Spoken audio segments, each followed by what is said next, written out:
I first met Henry after having given a guest lecture at UCD.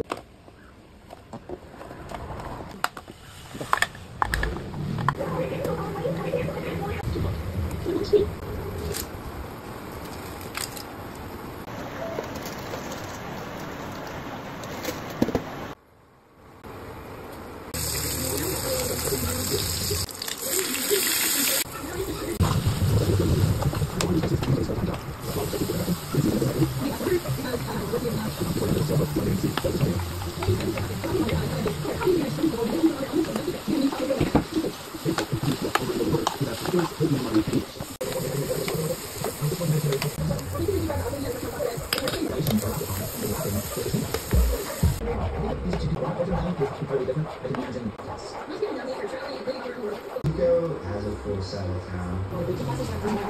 Jewish kids without much athletic ability, we just kind of actually hit it off. The program we're in is a very avant-garde experiment of learning environment. It's called TREE, Technology-Rich Educational Environment. And we absolutely... But that's just a character from a game called Red Dead Redemption 2. He's kind of like the protagonist. The question is, what's his role in all this? There's so few instances. Murder, robbery spree. That doesn't happen all the time. These characters have to... Two bachelors, one in international relations and the other in economics. Huh?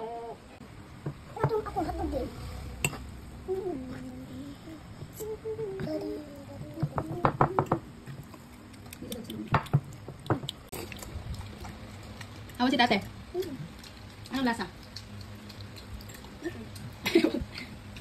Ano mas gusto mo? Spaghetti ni Mami o spaghetti ng Jollibee? Nahirapan. Ano? Spaghetti ng Jollibee. Oo! Kasi bunsa, okay lang. Bunsa, sino gusto mong spaghetti? Anong gusto mong, kayo gusto mong spaghetti? Kay Jollibee or kay Mami? Spaghetti. Ng Jollibee or yung kay Mami? Kay Mami. Ah, kay Mami! Si Daddy, okay, final answer. Daddy, ano mas gusto mong spaghetti? Spaghetti ng Jollibee or yung spaghetti ko? Ayos! Tinatanong pa niya eh. Anong, wait lang. Ate, anong gusto mo kayo ng spaghetti? Gusto mo kay Jollibee or yung kay Mami? Kay Jollibee. Si ate! Jollibee. Daddy, ano na nga kasi sagutin mo muna. Mami! Napili na ka pa.